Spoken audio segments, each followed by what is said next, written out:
we should get our cue right here in a moment. Okay.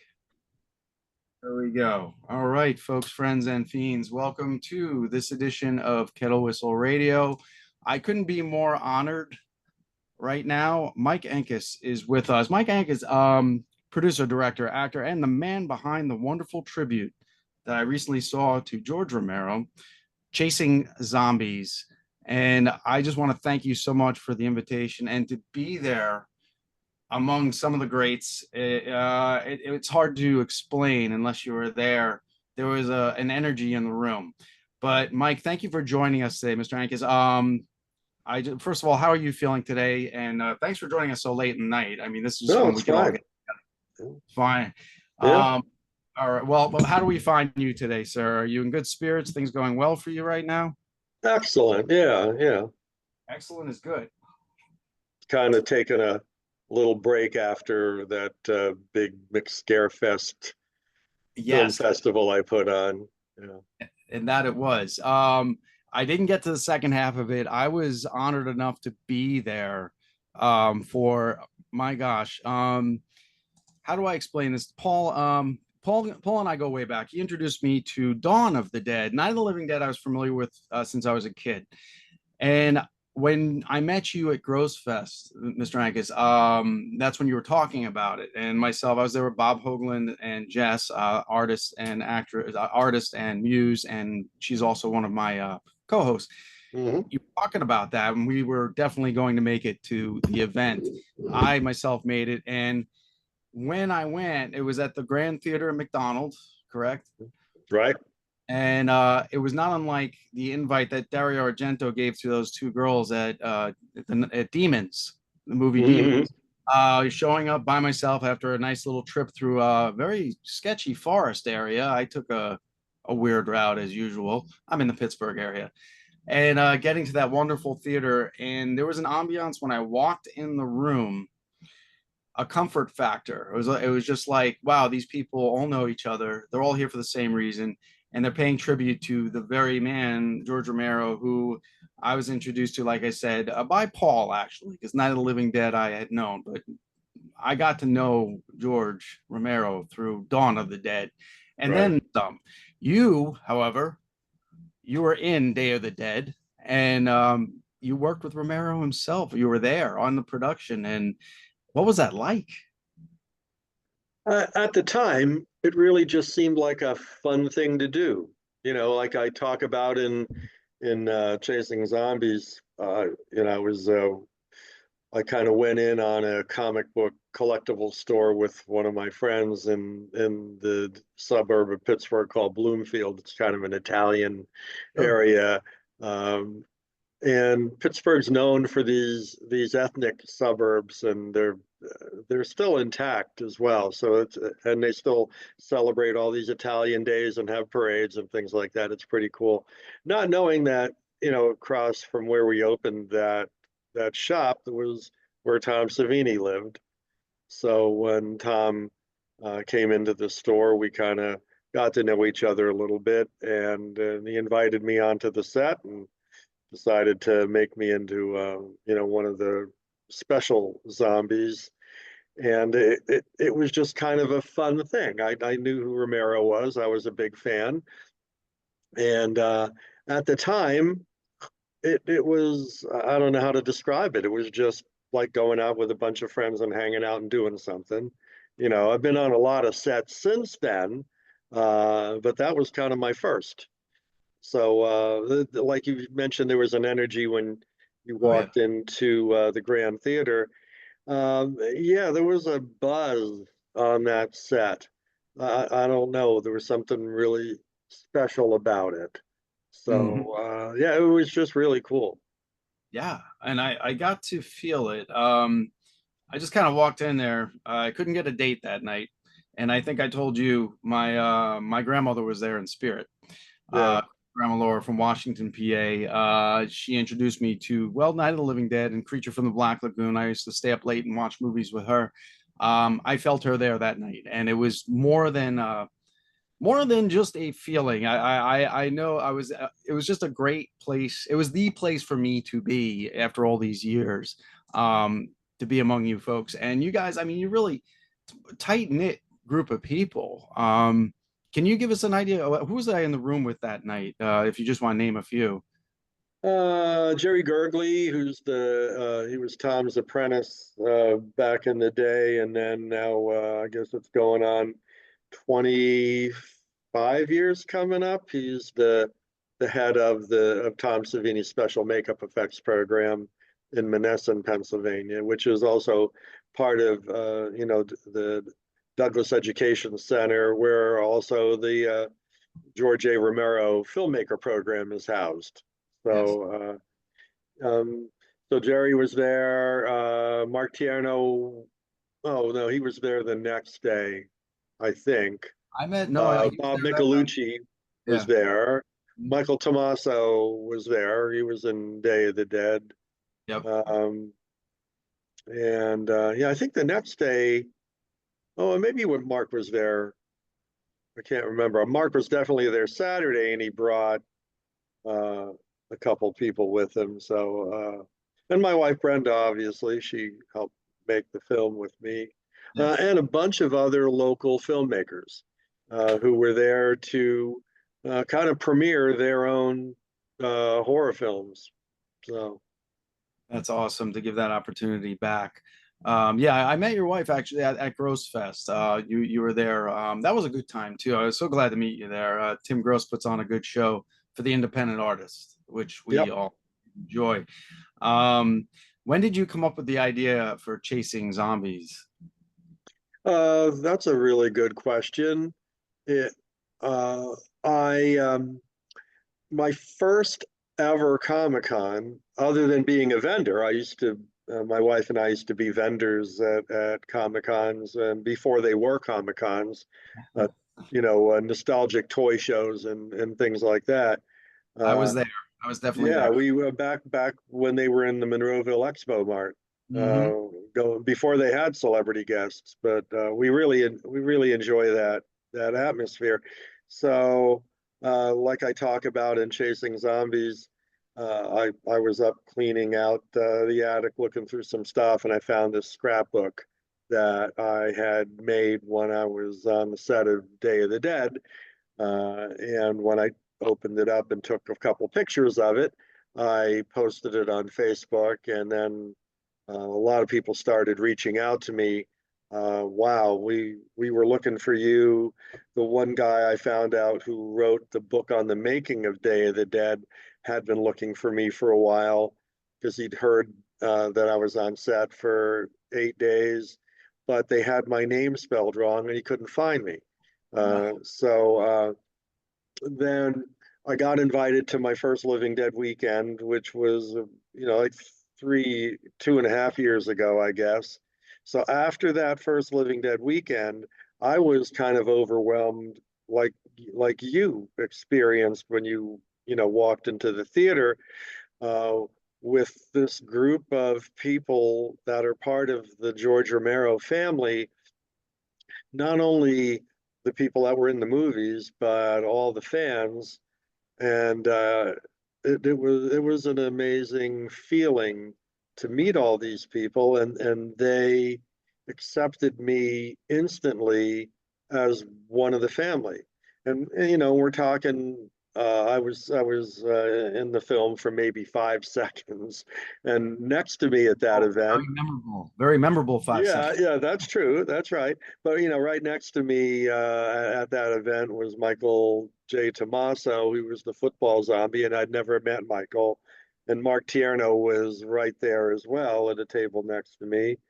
Uh, so we were talking, and then I did in October. So that was in June. So in October, which was coming up on two years ago, basically, they had the Living Dead weekend in Evans City. So I got invited to that. Yeah, I worked at And one of those. Yeah. you were there. Yeah, Laurie Cardill was there. And, so that was pretty interesting. And again, the whole I hadn't seen Lori in 38 years, Right. but Wow. and she didn't really know who I was, um, but she acted like, oh yeah, here we are, us celebrities signing autographs for our fans, and I'm thinking um, I'm not a celebrity, but what really struck me that weekend is there was a 14-year-old girl who Lori's table was right next to ours, who came up to Lori, and she was there with her dad, and she was overwhelmed. She was crying, um, just to meet Lori, and Lori gave her a big hug and calmed her down, and signed a bunch of stuff for her. And she, we could hear her right because we were right next to her, and talking about how Lori was such a memorable figure in her life because she was a strong woman, and dealing with a bunch of misogynistic army soldiers in that movie, and she was her hero. And then she comes over to me, and she's still a little overwhelmed, and I had a conversation with her and signed some stuff for her. And then when she left it, again, it was this experience like, well, who are these people and why do they even care that I exist? And I had to, in my head, I thought as a filmmaker, that's something I wanted to try and capture. So it was that ended on Sunday, but Michael Tomaso was still in town, and Larry DeVincent's, who is on Facebook all the time as he's like the Romero historian. He does all the Dawn of the Dead tours at the mall. Yes. And I'd met Larry on Facebook, and then got to know him again at the show. And I said, while these guys are in town, let's get together and have lunch before everybody goes back home. So we had a lunch at the Log Cabin Inn, and I invited them specifically there. I'm not sure why. I just wanted to talk to them and flesh out some stuff. And on my way there, it occurred to me that I think these are people that I'd want to um, work with to kind of bring that experience across to people in a documentary. My wife had no idea about that, and I forget what.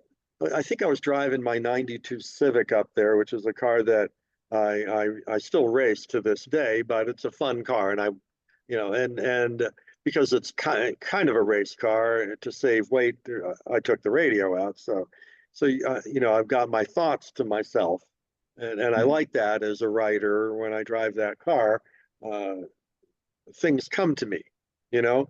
Um, I Absolutely. don't have Yes. the internet in front of me. It's just me in the car, and it's got this nice, guttural tone to it because it's got performance exhaust on it.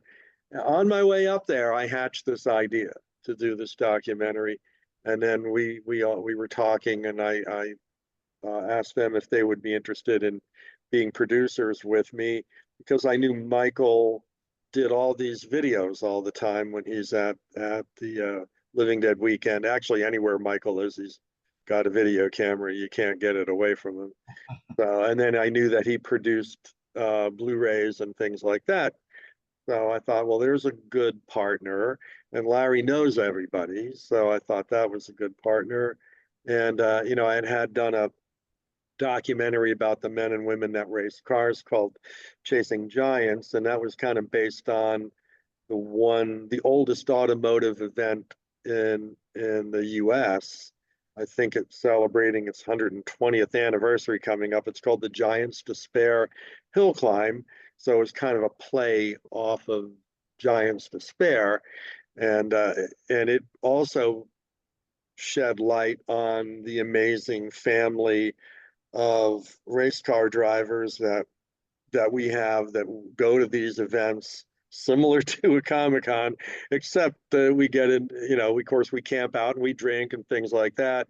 and we wake up the next day, hungover or not, and we strap ourselves into a race car and we go 120 miles an hour up roads that are only meant to be going 25 miles an hour on. And a whole bunch of fans come out and they ask for our autographs. So I wanted to capture that. So I called it Chasing Giants, as in Giants Despair. And then Tommaso comes up with the idea, why don't you call this one Chasing Zombies? There you go. Okay, there you go. That's a good idea. So that's kind of how the idea got hatched. And once I get hold of a bone, I usually hold on to it for quite a while. And then when Brenda and I decide we're doing a film, we do it. There's a lot of people that say that they're filmmakers and they're going to make a film, and I've helped a lot of them out. Even sent them. I did a podcast a while ago, and I felt bad for the guy because his DP backed out at the last minute and didn't and he was the guy with all the equipment. So I sent this guy a bunch of my camera equipment, and when he got it, I told him he could just keep it, and he freaked out. Uh, and Brenda and I helped him out, and Brenda even named his movie, but it never got made. Ah, So, but people have good intentions, but making a film is not an easy thing. You just got to keep pushing. There's always obstacles, and you've got to push through them. So, but that's something that Brenda and I do really well. So that's how that came about. yeah, commitment issues. That is a problem with a lot It of is. they That's right. follow. And you got that. That's why you see people like Tarantino working with the same people all the time. Yeah, Why is Rob Kyle Zombie. MacLachlan in this film again? Well, there's Thomas Savini in that film again. He just has a bit part. Why he's in there? He's not even doing special effects. Yeah. And you see people work with the same group of people. That's because, as a filmmaker, you realize that you can trust these people. They say they're going to be there. They're going to be there. The lack of drama you're going to have with them. Um, so you get really comfortable with people, Yes. Oh, I So completely agree. Rob Zombie does the same thing. He has his yeah, he does. own. Correct. And there you go. And now, and the reason is, you don't want to break in new people if you know all these. It's just like your group of friends. Hey, we're getting the band back together. Okay, count me in. You know. 100%, 100%. With that in mind, if you Paul should have been there with me that night. He would have been probably in tears, even more so than I was about to. It's just about a feeling. I was a kid when, well, Paul too, when he showed me Dawn of the Dead the first time, and he did. I think I'm going to say we were about 13 to 15 in that range. I don't remember now, except I do remember I was watching something larger than life. And just from the opening scene, in that newsroom, I'm like, this is not a monster movie. This is not a horror movie like anything I've ever seen before. This is big. This is bigger than a bigger capacity than what my brain can take in. And I'm going to watch this over and over again. Just from that opening scene, there was something going on there. I know you felt it. And just like your scenes that showed, and I don't want to give away too much, like young Nicotero on the set, he must have been blown away during Day of the Dead on that set when you had some scenes. Should I have said that, or is that like a spoiler if I No, say no, things like that? there's no spoiler Okay. really, but But if you can, just for people like Paul, if you can give a quick synopsis on what Chasing Zombies actually is about and subplot and whatnot. yeah, the concept again was to try and get across to people what the George Romero family is like. Uh, so I found other uh, zombies that were in George Romero's films uh, that get invited to Comic Cons like I had been, who really you wouldn't think anybody would ask for their autograph, and the fact that people do is it kind of blows me away. And once you go to like a Living Dead weekend, you begin to understand like that emotional experience you had just watching the film. Uh, you know, so we got, Mark Tierno talking about how he met George, and kind of we all talk about how we got involved with George, and some behind the scenes stuff of what it was like to be on the set. Um, and we talk about, the community and the fans. And of course, documentaries can be kind of dry.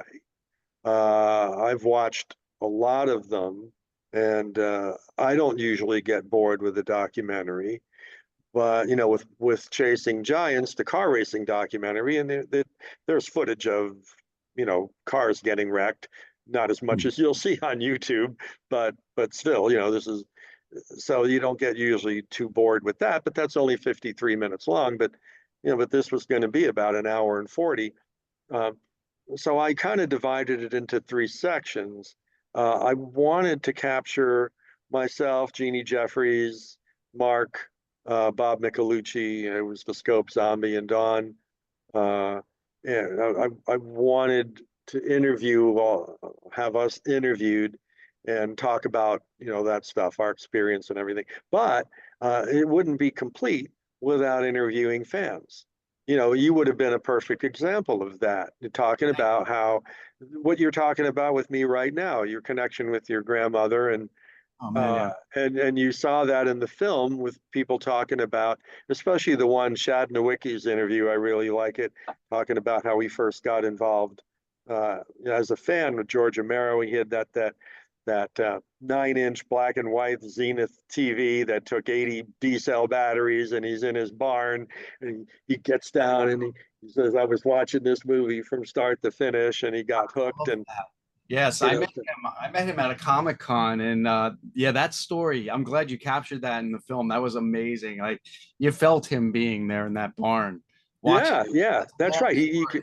Yeah, it was. It was a great interview. Yeah. He had been there all day, watching Brenda direct these interviews. I was at my table, so I didn't direct any of that. I really couldn't leave my table. So Brenda took the film crew down and interviewed all these different fans, and Shad had been around all day and watched every one of the interviews. So when it came time for him to do his, he was ready, and you could tell he was ready. He was very animated and everything. And of course, I had approached Shad when Brenda and I were working Steel City Con, the going on 2 years ago, coming up.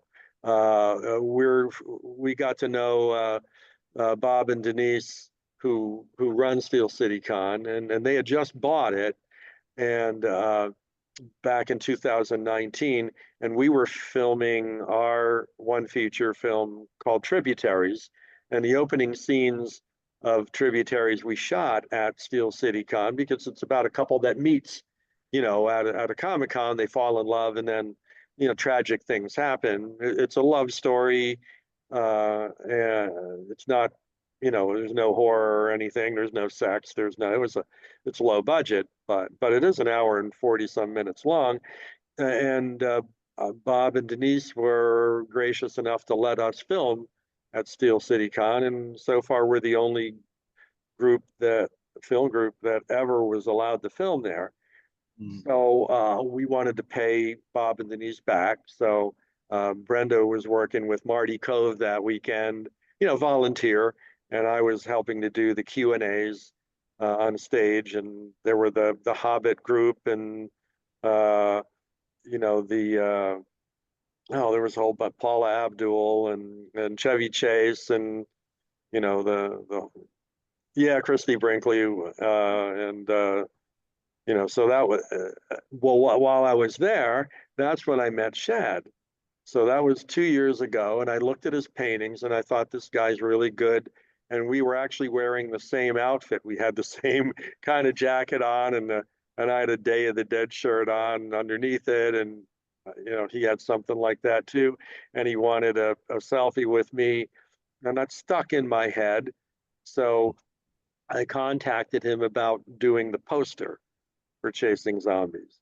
I Yeah. had in mind what I wanted. I wanted a real retro looking thing, just like out of the 60s, because when I had that comic book store, one of my favorite movie posters of all time was the Astro Zombies, which was a hilarious film with the little, with John Carradine probably getting paid $5,000 for a cameo kind of thing, and they did this movie around him, and it was just a silly film, but one of my favorite films of all time. And I had the movie poster, which I really loved, um, and I remember my buddy who basically owned the store, and I had a whole bunch of collectibles that were in the store. I think I put like $20 on that poster. And I said, I can't believe no one's buying it for $20 because it's just an amazing poster. And he Yeah. goes, put $120 on it and see what happens. Next Oh, day, someone came in and bought it. wow. So I'm thinking, okay, now I learned something there. I Um, just learned something. I'm a comic book guy. yeah. So there you go. And I'm thinking, I just love that poster so much. So I basically copied it. The whole feel of that poster. Shad painted it, and I added a bunch of stuff myself. So that's how Shad and I went back. And I thought, well, if I'm going to interview fans, he's going to be one of them. And so there's two aspects: the zombie interviews, the man on the street interviews. Yep. Um, the zombie interviews, I have some music in the background, and it looks like a documentary. Uh, the man on the street, you can hear noise in the background because we're interviewing people at the Living Dead weekend. I don't have any music in the background of that. But then, because we were shooting it at Tom Savini's special makeup effects program, and behind the camera were George Romero film students, and Bob Tennell, who's the head of the George Romero program there, who's a big time director. He's out in Hollywood all the time.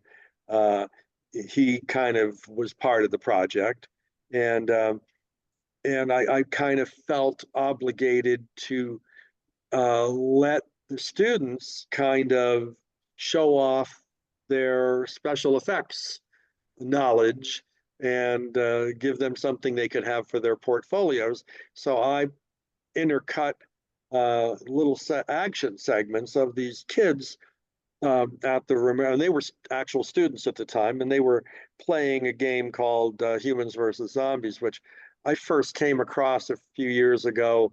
There were college campuses that play that game, which is kind of interesting. They do it in parking lots, and they hide in woods, and they do it a whole bunch of different ways. And the Douglas Education Center never done that, but actually they might do it now.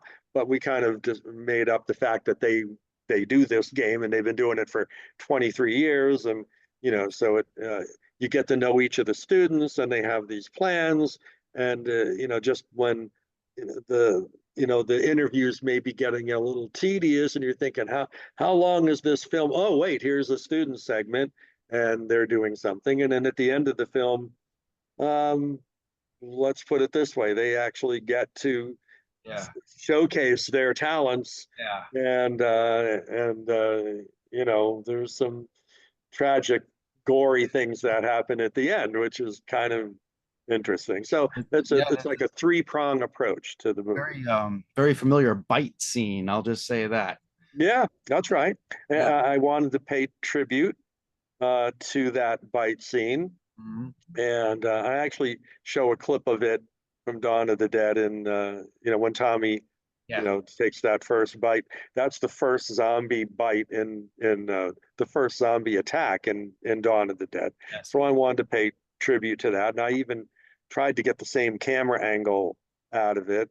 Um, and then it had to be a female that he bit, and then Tasso gets his guts ripped out in the mall, so we had to have a guts ripping out scene too, which was and at the end there's kind of a surprise thing where I merge a couple of the worlds together that are in the film, so that's kind of fun.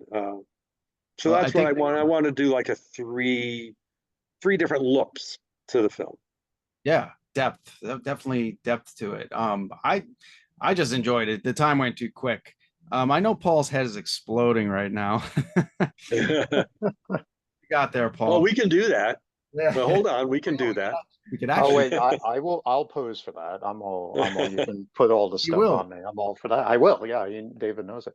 Um, yeah. So as David said, we go way back. We've known each other since we were kids. I think my brother had shown me Dawn of the Dead when I was 13, but I'm sure it was within a year or so that you were watching it with me. And I love how you mentioned how we're watching this epic Yeah. because, of course, back in those days, you're talking a 4 by 3, you know, TV tube screen, and we got a Right. VHS tape that David and I played over and over and over Hmm. again, Hmm. along with Day of the Dead. So, these kind of became our, just kind of Bibles of, getting together and hanging out. And so, David's talked about the Living Dead weekends to me. I live in Jersey. I've never been out to Pennsylvania for any of those, but he's always shared what, occurs there. And the familial stuff, I did get a taste of back in 2010. George Romero had done a con in Jersey City called Saturday Nightmares.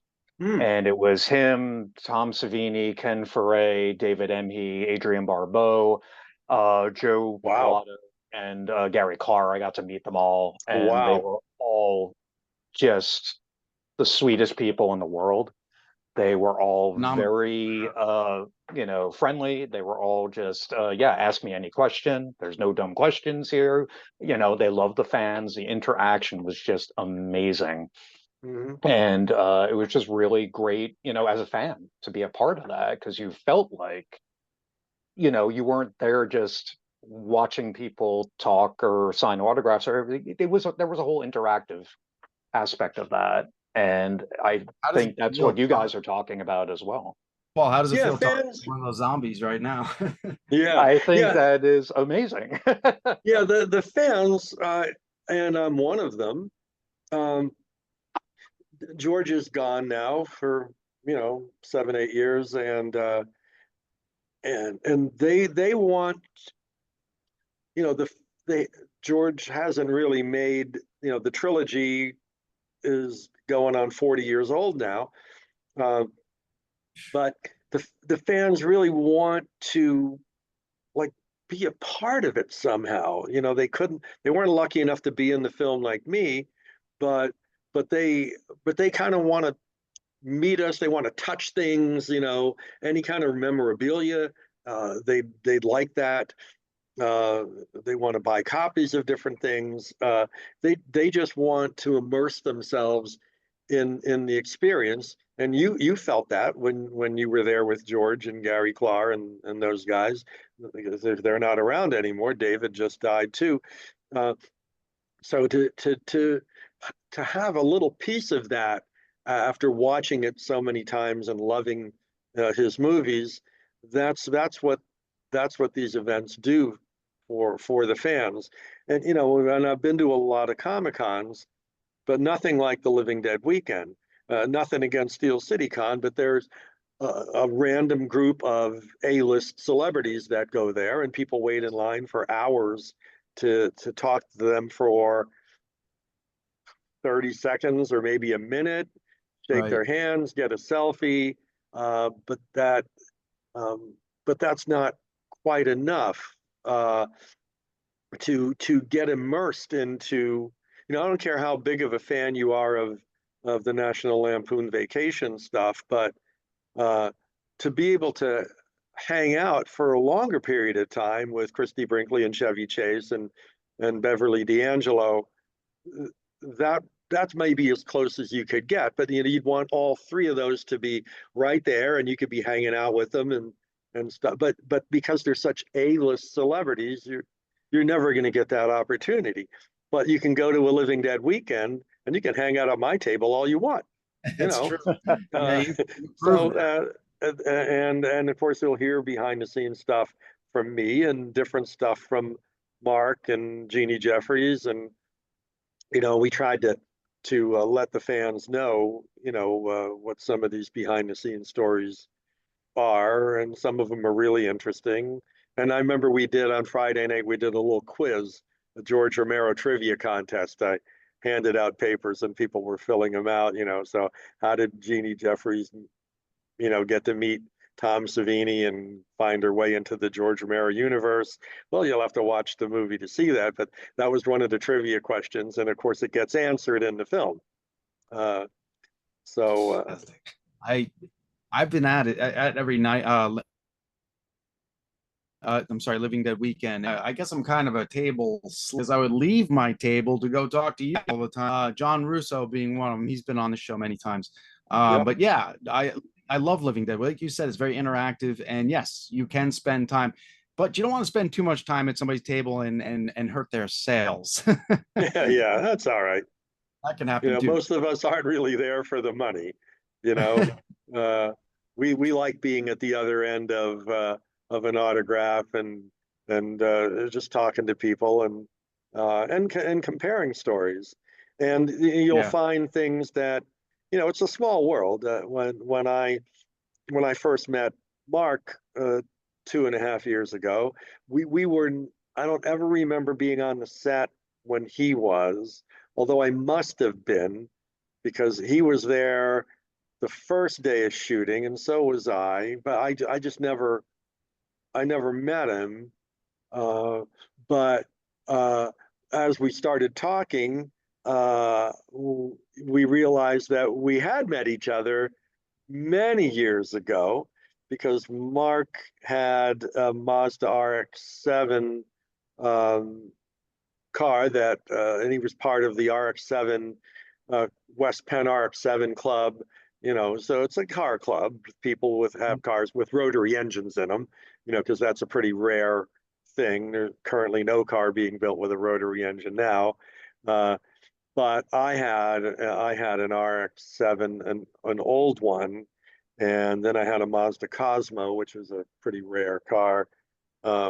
And we were in the car club together, and then I went on to write I've written 4 automotive books, and one of them was the Mazda RX-7 Performance Handbook, where I teach people with cars with rotary engines in them how to get the most out of the handling and performance of their cars. So Mark and I realized that, oh my gosh, we were at that one banquet together and we had been to a couple meetings together. So it's interesting how small the world is, when you get into depth. Absolutely. I totally agree with you there, especially in the world of conventions. You do cross over. Oh, yeah. What was it like back then, though, being on production? You weren't, I don't know how long you were on the set with Romero, but you said Yeah, like it was 7 days in the mine. Yeah. And then Tom was telling me about the one shoot, and I forget the sequence of it. I think the first thing they shot in the area was when they went to the Nike missile site that was abandoned. How they got access to that, I'll never know. But that's where you see the big missile elevator go down in that one scene. And it's outside of Murraysville, Pennsylvania, right near the turnpike. So Tom invited me to come out there. I didn't bring my camera, and no one had cell phones back then. So I don't know. I'm not sure. I don't think there were any photos taken that day. I've never seen any. But I was there, and that's when they gave out the hats that said I was a zombie in Day of the Dead. So cool. And so that was the first day, and then I was on set 7 days in the mine, and most of the time in makeup, walking around with my camera, not being able to use a flash, and I did capture a decent amount of behind the scenes photos. I know I took probably 100, but I think only 20, maybe about 30 survived, and I bring about 20 of them with me to the shows. So I I got to kind of wander around and watch what they were doing, and I learned something important then, if you're a filmmaker, you always want to have someone taking behind the scenes photos, because you know it's great to see yourself as a director directing a scene, that because you're never going to get on camera. You're the director. uh, so it helps remind you of the really neat experience there. So ever since I did that, every film I do, I always have a photographer taking behind the scenes photos. So that's what I was doing that day, and those 7 days.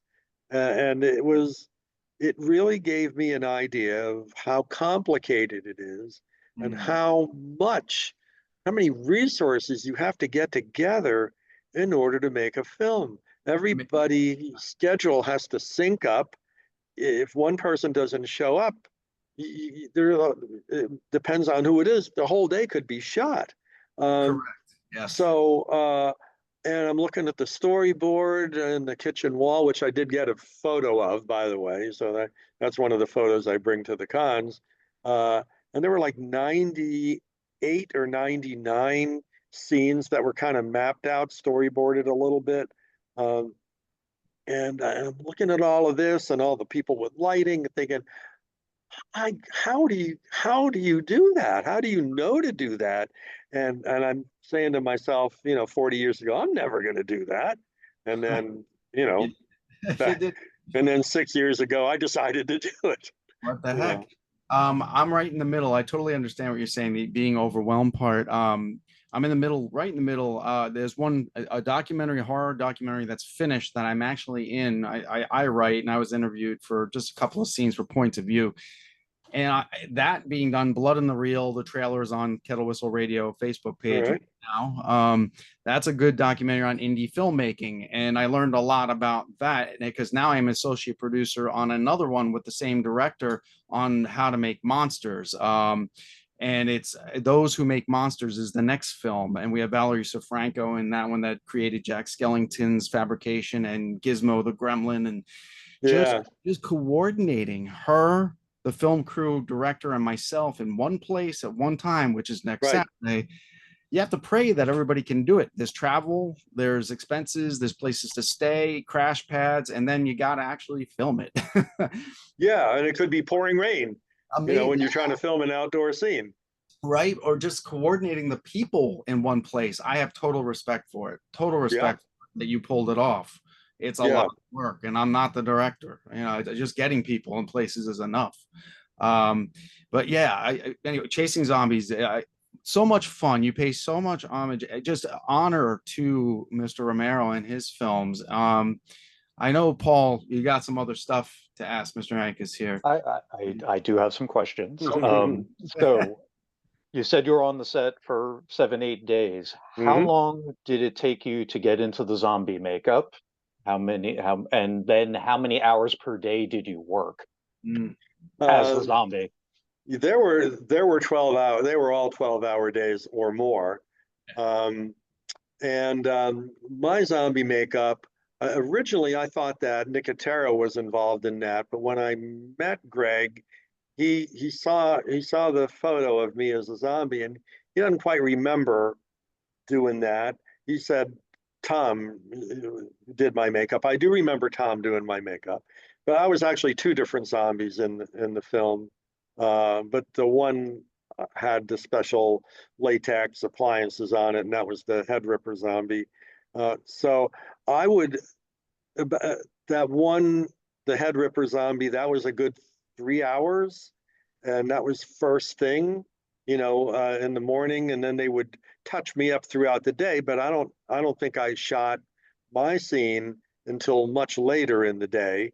Uh, so it would have. I wish someone had gotten a picture of me in my zombie makeup walking around taking pictures with my 35 millimeter camera of people. That would have been hilarious, because yes. that one picture that I have of me, which was like one of the original selfies back then, being a camera that used real film, you had to find a way to put it down on something and then hit the timer button, and then walk back, and in that photo you can see a tear coming down my eye, because the makeup was toxic in a way, Oh gosh. which if you've seen Chasing Zombies, Yep. there's kind of a foreshadowing there. But anyhow, Yes, there so I'm is. walking around all day with this makeup on and trying to look through this lens of this camera, because, nowadays when you're shooting a film or, you've got a nice big display that can open up and you can see a little window and you don't have to hold it up to your eye. But back then you had this like little viewfinder you had to look through. Um, so that's kind of what I did all day long. I walked around and took pictures and talked to people and things like that. Uh, so they were all long days. There was one day that there were 2 days that I went through like an assembly line of zombies. So it was, and I asked Tom about this because I couldn't remember. I thought it was students from CMU that were there that came in to help with the makeup on this assembly line zombie thing, and that was the case. So I did remember that properly. But you would go to one station and they do your green brown face, and then these were zombies that were kind of in the background, and then they'd add blood in another station. So it was kind of like you went to different stations. I have a picture of that too that I was able to take that I bring to the Comic Cons with me, showing the assembly line. And Mike Trisick was one of the guys that was he didn't do a lot of the really detailed makeup. He was working on a lot of the behind the scenes zombies that you'd see in the background. And Mike went on to do Jurassic Park and Terminator and a whole bunch of other great movies. He just passed, I guess, a year ago. But I gotten in touch with him before that, and I mailed out a nice glossy of him, and I have a picture of him doing makeup on somebody back when he was really young. So he got a hold of me after he received that, and he goes, "Thanks, man. That was really neat." We didn't remember each other really, um, but anyhow, yeah, long days and a whole bunch of people going through makeup. And if you've ever been on a movie set before, it's a I was a lucky one because they would get their makeup done and they'd be in a holding area until they were needed. And then you Yes. come out of the holding area and then you do your scene and they send you back. But me, I got to wander around and everything. So yeah, Oh, that's that great. was great. So I got to see everything other than just the inside of a lunchroom. Right. Right. I spent And 14 hours in a lunchroom once as a zombie. Oh yeah, yeah, that's no fun. No, You know, yeah. it's pretty so funny. for the scene where you're ripping Taurus's head off, okay, Mhm. was there, I mean, I would imagine there must have been a lot of preparation, rehearsal, multiple Yep. takes during that scene. Yes and no. Uh, Lots of preparation, of which when I did some of the scenes like that in Chasing Zombies, you've got to rehearse it a zillion times, make sure that the camera angles are all right, uh, even film it a couple times without actually, you know, drawing blood. Uh, because if you do the take and it doesn't work out well, you're talking hours to set it back up again. Right. And that doesn't include what Tasso had to endure. I mean, he's laying on a wooden pallet, but obviously we didn't really rip his head off. We ripped a fake head off. So how does that work? So where was Tasso's real head when we were ripping off the fake head? This ain't no CGI stuff. His real head was there. He had to, you know, lay on that pallet, and there was a hole there, and he had to put his head back in there. So just picture Wow. laying there on that pallet That had to have for been incredibly easily 40 uncomfortable. minutes or more while they get the fake head in and they make up all the neck and everything and get everything ready with all the blood tubes and and because the fake head had its mouth open and close and its eyes would open and close and wince and stuff like that. The Tasso nearly passed out at least once that I remember. He wasn't having fun. Everybody else was having fun. Right. including George. And Tom knew that he'd be able to pull that scene off. And, I'm pretty sure Nicotero was around, but I really only remember Tom, but he had a bunch of other assistants. So, yeah, it took a long time to set that up. Preparation days before that, more than days, to make the head, to sculpt it, uh, and then you sculpt the head, and then you put latex on it, and then you take the latex off, and it's a whole thing. It took forever to make that head. Plus, in the back of the head, you had to have blood tubes and the things to open your mouth and make your eyes kind of go.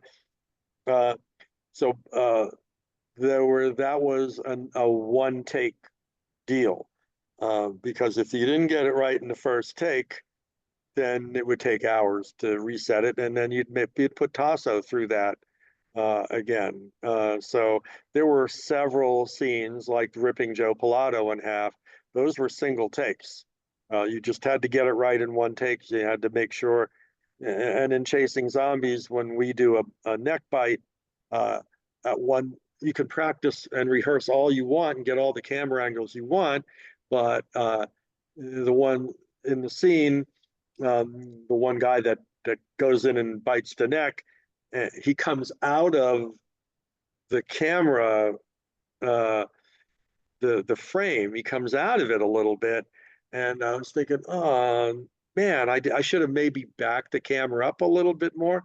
But then with the focus groups I showed it to, they said, oh no, that worked really good. Well, he bites it and comes out of the frame and then goes back in for more. And they're okay. I thought it was a mistake, but then we rehearsed that scene, I don't know, 10 times. You got to get the focus right, because when you're on, you're on. There's no retake. Right. So Go ahead, Paul. no, I was just gonna so because of those obviously long setups and the amount of work that goes into those effects, were there any snafus?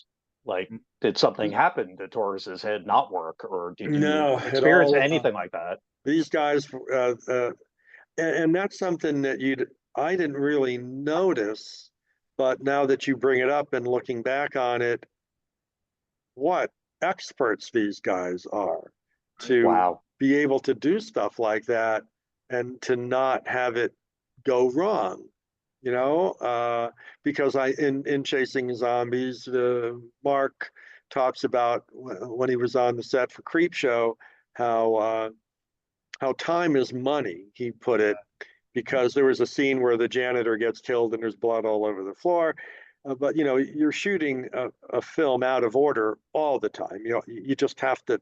You can't shoot it in order. You have to shoot it out of order because of who's going to be there, and the set that you've got set up, and so there's times like in Tributaries. I shot a scene in the beginning of the film where the lead actress is remembering her time at the Comic-Con, and she's standing in the parking lot, and you see all the people milling around to get into Steel City Con, and then of course the guy that she fell in love with passes away. So and then all of a sudden you see that her standing in the same spot, and it's an empty parking lot. Well, they were filmed 10 months apart. Right. So,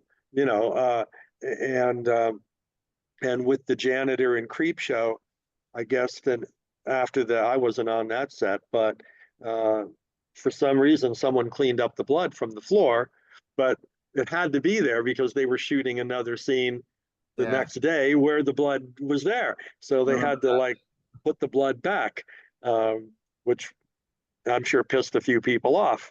Because as Mark said, it must have cost thousands of dollars because you've got these, stars on the set and everything. So yeah, they're true professionals. They plan it out really well. That's amazing. I remember you guys telling that story too. Yeah.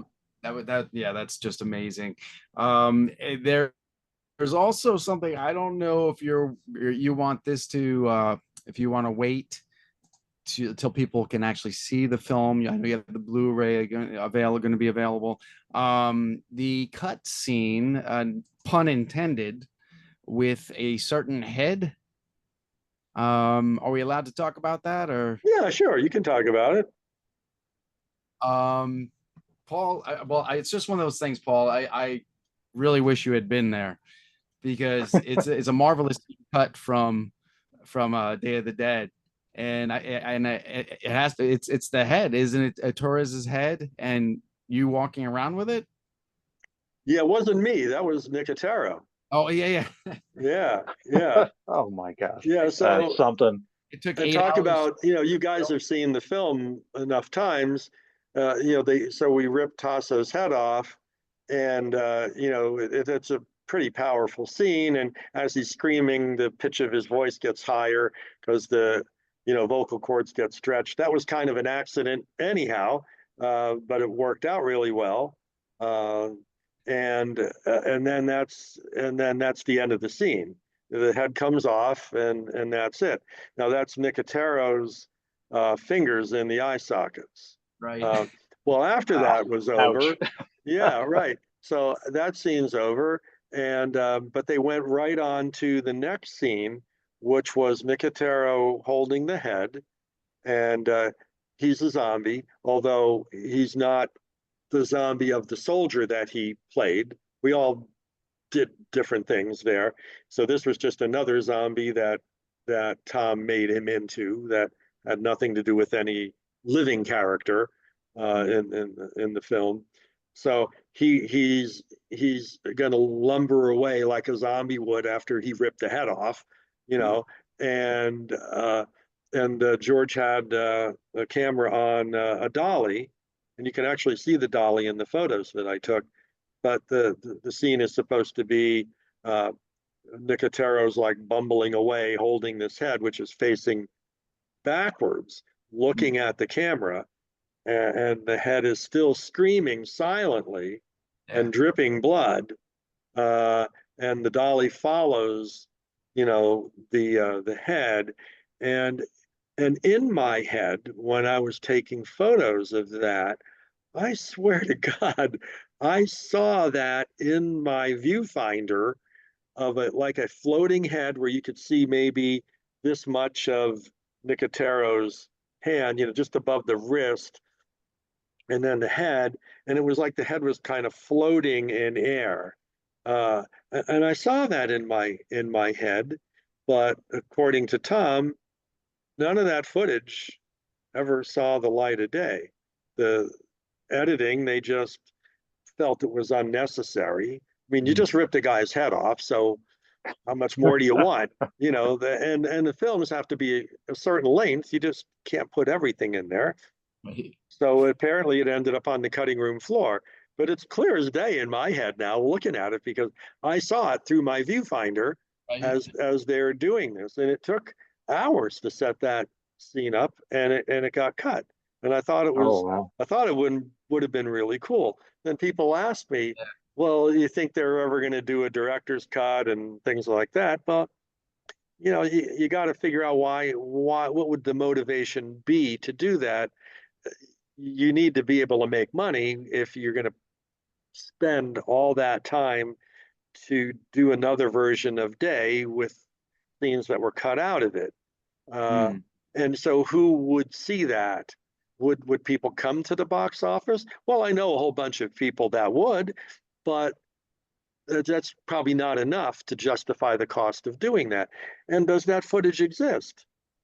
I'm sure there's a master copy somewhere. So maybe, or maybe knowing the way George is, there are several master copies that he had. Uh, but and I know there's different versions of Dawn. So will anybody ever do like a director's cut of that? And will that scene ever see the light of day? I don't know. I was, and as a director now, I looking back, I was a different zombie. I was in the corral where they would fetch. Deborah Lynn Gordon was in there, and then Mark, and they fetched them out of the corral to bring them into Dr. Logan's lab to do the experiments and things like that. So at the end of the movie, uh, Miguel goes around and opens up the corral, and then he gets on the elevator and goes up the missile thing, and so when he opens up the corral, I'm the first person out the door. I kind of bang the door open with my arm, and I kind of lumber out there.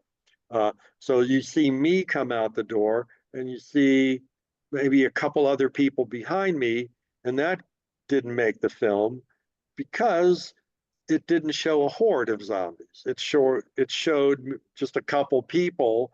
Now, if I had broken open the door and there were a whole bunch of people piled behind me, that probably would have stayed in the film. But we were a little spread out when we came out the door. Either that, or my other theory was that I was smiling when I did that. Because I do remember going right past George, and I think I even made a comment or something, or whispered something to him. I can't remember what it was, but I was definitely smiling at that point. So I don't know, but who That's knows? great. Okay, here's the question that I'm sure all of David's listeners are really, really dying to know. Did you meet Chef Don Brockett of Mr. Rogers when he was doing his zombie bit I in the did. film? Yeah, yeah. Oh, And Barbara, I'm pretty sure Barbara was on set as well. Brockett and Barbara were the group, the comedic group back in the day. What, KDKA maybe television? Probably, Yeah, probably, I yeah. think. Yeah, yeah, yeah. He was an interesting guy. Now he walked like a zombie anyhow, 'cause he had a right. he had He had a limp. a serious limp. Yeah, yeah, Yeah. yeah. So and there were rumors that Cyndi Lauper was going to be on set.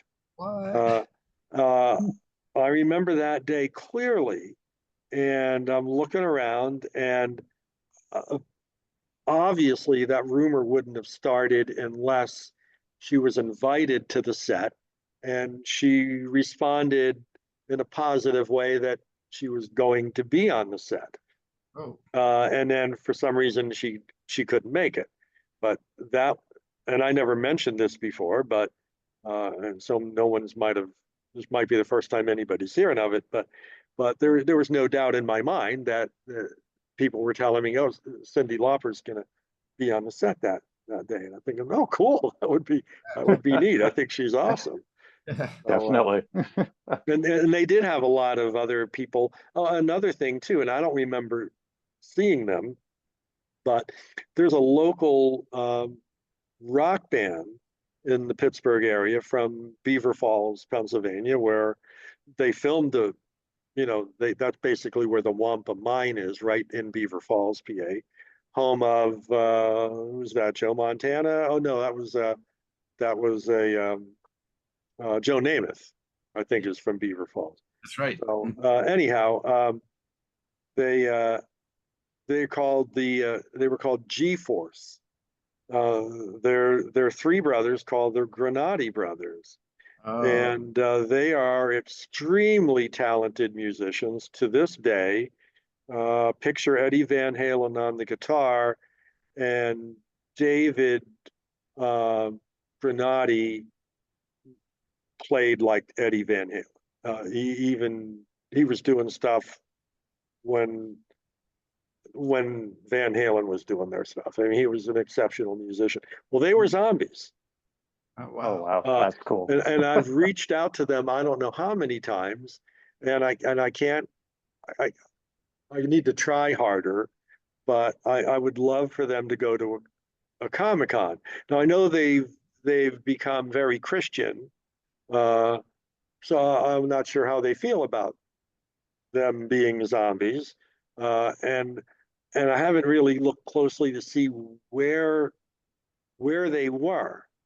Uh, but if I and I've seen the Granati brothers as recently as, I don't know, 5, 6 years ago, 7, 8 years ago, uh, and you know, I, I I I probably know someone that knows them, and I'd love to get a hold of them because I'd love to see them at a Comic-Con. And boy, would I have loved to interview the three of them. Those guys are dynamic Hey, individuals.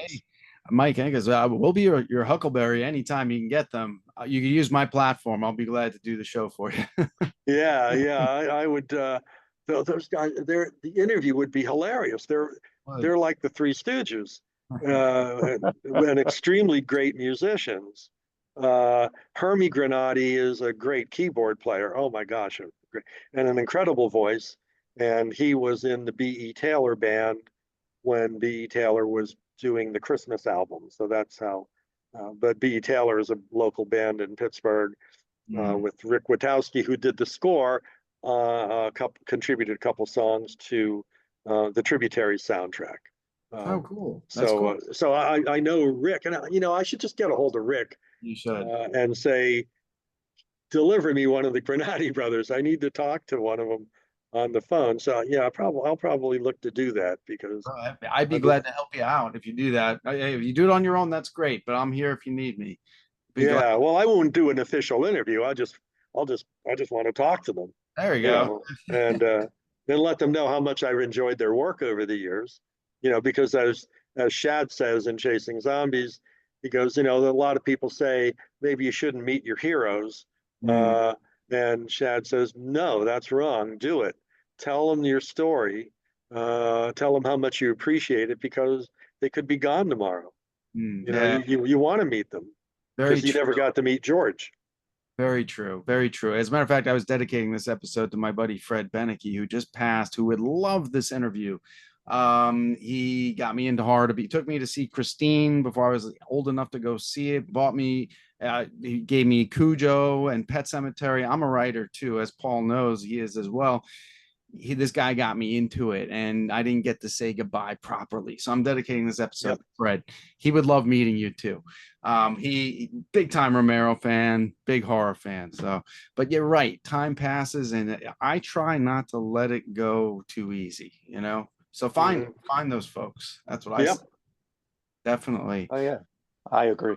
Paul, you got something else? I mean, meeting George and Tom and I mean Adrienne Barbeau, who's tiny. Oh my gosh, she's tiny, Yeah, but yeah. she was an absolute sweetheart, and Ken and all of them. It was just so much fun, because it brings back that feeling of okay, I was watching these guys do this thing, and now I'm standing among them, and uh, I wish you could see this photo of me with Joe and Gary because they're on either side of me and they're pointing at me and they got these big, like menacing grins on their faces. And Yeah, they were just the sweetest guys in the world. And I'm like, yeah, you guys scared the hell out of me when I was a kid, but they were just yeah, so cool to meet in person. yeah.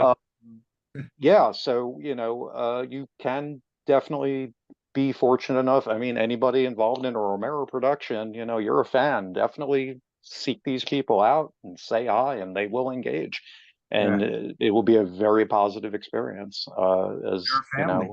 They're yeah, they're they're a family. absolutely, As you can see, definitely. as Mr. Ancas has told us, they're a family. So, what is next for you right now? I know you got the Blu-ray coming out for Chasing Zombies. Streaming, or what's your next plan here? Well, the Blu-ray has been out for maybe a month or so, Okay. and I decided not to offer it online. Uh, Okay. It's a pain in the ass, shipping and all that stuff. I didn't want to do that. My decision though was to create a buzz about it and make it so that you can only get the Blu-ray from one of us. Nice. I like this. So that is a reason to come up to us when we're at a con and have a conversation and buy the Blu-ray. So it has to be in person. It has to be from either myself, Bob Michelucci, Michael Tomaso, who only really does one con a year, Living Dead Weekend, uh, and Jeannie Jeffries doesn't do many cons. She was just at Weekend of the Dead in England, Oh and she wow. brought, I think, 30 copies of the Blu-ray with her. And I know a lot of the people that I know that are fans that come over from England to the Living Dead Weekend. So I've gotten to meet a lot of these people, Yes, you did. but Yeah. several of them bought multiple copies of them. She probably sold out, but I haven't talked to her too much since she got back. And of course Mark. So you can only get it from the five of us, and only when we're at a show. So I have a show coming up at the Steel City Con. I'd done that as a vendor many times, and but then when it was Eugene Clark from Land of the Dead, Big Daddy Zombie, Oh the yeah. gas station guy. That one of the only, there's only been a couple zombies in Romero films that actually have acting, lines other than just kind of walking around and grunting, so he's a very good actor. And Howard Sherman, the same thing as Bub, but he he was double booked, and he asked me to take his tables at the Living Dead weekend. So I did that.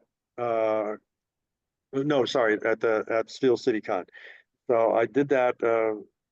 I think a year ago or so, and then Steel City Con approached me because the waiting list for tables at Steel City Con is ridiculous. Yeah. And they approached me, and when I was at Three Rivers Comic Con, Bob came up and he goes, "You want a couple tables?" And I'm there, yes. So I'll be there the first weekend in December, and I'll have the Blu-rays and the DVDs with me. So that'll be the next opportunity you can get them. And then Eugene Clark and myself and Bob Michelucci and Mark Tierno are going to be at Ocean City Comic Con uh, in the second weekend in December. So they'll be available from Mark, Bob, and myself down there. But then they won't be available again for a while. Now we have distribution, and I'm holding off on it a little bit. I didn't really want it to stream until next year at some point, but eventually it'll be streaming. We haven't picked our distribution yet. Um, my other films are on Amazon Prime, and that's where this one was going to be until we got, an offer. So I would really like to be able to have the people that, we paid all of our crew and everything, but really Mark, Bob, Jeannie, and Michael kind of volunteered their time. And I buy them dinner every time we're together. I paid for their IMDb profiles, their profiles and things like that, as I did for everybody that was in the movie, actually. But I would like to write them a nice check, so that's with Amazon, they don't pay that well. So it'll be streaming at some point. I'm not sure. Maybe right before the Living Dead weekend, something like that. I have to pick a time, or the distributor might have, a time in mind as well, because I'm working with the same sales agent that Brandon Salisbury is working with for George Romero's Resident Evil. That's a really nice documentary. I've seen it. I think there's only a couple people on the planet that's seen it. I'm one of them. Uh, so that's talking about George Romero's involvement in the Resident Evil franchise, which is kind of controversial. Yeah. Yeah. Wow.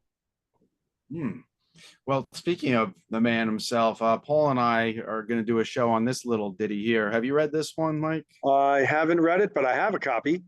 Yeah. This is something we're going to discuss on this at length at some point. It was a matter of me finishing it, and among many other things, very impressive, fun. The way I wanted to see it done was this, Right. not the what is that? What's the one Brad Pitt's in the movie for World War Z? World War Z, yeah. This is the way it's supposed to be. I'm Yeah, sorry. right. This is the way it's supposed to be. Yeah, And I'll have to read it. yes, this maybe we'll Yes, discuss. I highly recommend it. It's really Daniel Krauss does an amazing job capturing Romero's style, his thematic essence. I mean, it's just a wonderful, wonderful book. Good. And you can definitely see how it could have made like some kind of epic, maybe even mini series, because it was just so there's just so much going on in there, and it's I was just blown away by it. Well, I hope to see you at one of these events, Mr. Ancas. I hope maybe you said December. That sounds feasible. Which one is that? Let me That's look at the date here. It's coming right up. because The Steel City Con is December 6th, 7th, and 8th in Monroeville, Pennsylvania. there you go. It's a Friday, Saturday, and Sunday, which is right across the parking lot from the Living Dead Museum. Yes, it is. Yes, So it if you're a is. zombie fan, I you took can Paul see, there. yeah, Yeah. Eugene Oh, I loved will it. be I there. loved hanging out there. Yeah, I I- guess Eugene and I are at two events in a row together, one in Monroeville and then one in Ocean City. So, come see and hang out with a couple of Romero zombies. Yeah, Mark Tierno is always wandering around. I usually get him in free, I like him a lot. so He he'll came be by. wandering He came around. by my table. I was featuring. This was a comic book that I did called Demon Eye, and it's Ah, Western demons and cowboys. cool. Full color anime stuff. And Mark actually picked it up and looked at it. That was enough for me. Yeah. Yeah, so you could go to Steel City Con and then just walk across the parking lot and go see Kevin in the Living Dead Museum, which is Yep. and if you do go there, look for they have a wall full of bloody handprints, and I'm lucky enough to have my bloody handprints on the same wall where George Romero's got his bloody handprints. Yep. I took dozens of photos of that wall, so I may very well have your Yeah. signature along with it because I took a lot. Yeah, that's great. That's a great An interesting, thing. and I think like a fan. Mm, So when they were doing that, and that was 2.5 years ago when my handprints went in there. They give you latex gloves, and and Kip, who works with Kevin, dip them in blood, I and know. then I just talked to shows Kim you, today. Yeah. yeah, it shows you where to put your hands. So when that was done, I saved those gloves. And I put, again, thinking like a fan. So I saved those gloves and I made like a little window box with that and a picture of the handprints and a picture of me doing it. And I made that available at one of the Living Dead weekends. And I think it was probably the first thing that went from my table. Wow. That's fun. Who has the latex gloves that made an imprint on that wall near George Romero and Clar and Pilato and all those people? Well, there's a fan that has those now. Wow. That's great. Which is why That, with the Chasing Zombies, I'll show it to you in a minute here. Yeah, please do. Yeah, yeah, Paul. They do this stuff at the mall all the time. They do like market weekends and such and holidays. They do a lot like sort of flea market atmosphere, but it's Yeah, that's right. yeah, oh, that's cool. yeah. So I have this. Oh, look at that. That's cool. How awesome. Uh, this is actually the one that you see in the opening scenes. Yes, it is. And Yeah. then there's two other slates that you'll see in the film, but I bought 60 of them. And Wow. this one doesn't have it on the back, but I figured fans would like that. Who has a slate? Unless you're a director, you'll save your slate maybe, but usually you'll use dry erase on your slate. But I decided I was going to use permanent marker on them, and each one of them shows the number of slate at the bottom there. This was number 27, and I have like I said, I made 60 of them, and around the back it shows the slate being used in a photo in the film, and there's a certificate of authenticity that I signed saying this was used in the film. Perfect. And I've been offering the slates to fans. So you can Oh, that's actually get great. a screen actually used in the film slate, because who doesn't want a slate? And no one has one. I want one now. Yeah. I'm going to be looking for you at the next event that you're at for sure. I thoroughly enjoyed this. Where do you want people to find you, Mr. Ancas? Where's the best place to meet, greet, talk to you? Yeah, I'm on Facebook. You know, that's a good place to hang out. I'm an old guy, so I'm not an Instagram guy or Twitter. I can barely keep up with Facebook at this point. Yeah. But the best place is to come hang out. You know, it's like I said, you can catch Eugene Clark and I both at you know, in a few weeks at the Steel City Con in Monroeville, and then at Ocean City Con the following weekend, which is a big con. That's a big con. And of course, Michelucci will be there as well, and so will Mark Tierno. I look forward to all of it. I'm going to catch you at one of those. I don't know which. It's a matter of scheduling. But I thank you so much for doing this. This was an education, and even better than this is a part 2 to the part 1, going to see you at the theater itself and witnessing that. Paul, I wish you were there for that. You would have been #1 fan there if I had could have. And Sorry, I missed it. yeah, it was fun. It was fun. I hope to see more like that. Glad you liked it. Thank you for your time. I will be buying a Blu-ray. I guess I'm going to be buying it in person. That's right. The only way you're Thank you, Mr. Ancas. And David, you'll have to buy me one too and mail it to me. Yes, I will. You can buy more than one. That's fine, but it has to be in person. He's not going to say no. As long as you're going to sign them, right? Oh yeah, we sign them. That's cool. I'll make sure I get one for Paul. Hey, thank you so much. And I hope we talk again, but I'll probably see you sooner than later. I'm sure maybe in December I'll come down to that Steel City Con. That's a good time. Yeah, Steel City Con is a blast. It really is. It really is. But thank you so much for doing this. And folks, friends and fiends, thanks for listening to Kettle Whistle Radio. Paul Wardland, thank you for joining. And Paul, did you want to plug any of your books? I know you got several items out there. No, right now there's still Twisted Tumbleweed Tales, 18 Stories of the Weird West. That's still available. You can get those, you know, Amazon, BNN.com. And Crossroad Press, I believe, offers the ebook as well. Very cool. Very cool. My new book, Demon Eye, is out there. You can get that at burningbowl.publishing.com, or you can go to Amazon, look up Dead Memories. Dead Memories is the latest one. And Demon Eye is the comic book. I'll probably be featuring that at one of the events. I don't know which yet. It's getting complicated out there.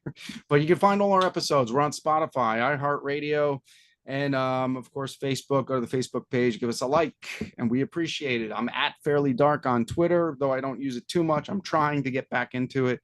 Like you, Mr. Ancas, can't keep up with all this stuff. Yeah. But Instagram, we're there too, Kettle Whistle Radio. So, Got it. All right, folks. I'm going to say goodnight because some of us actually have to go to work in the morning. Yeah. All right. Thanks a lot for having me. You bet. You bet, man. Thank you so much. And Thank you, Mr. Ancas. See ya. take care. Bye. Bye-bye. Bye-bye.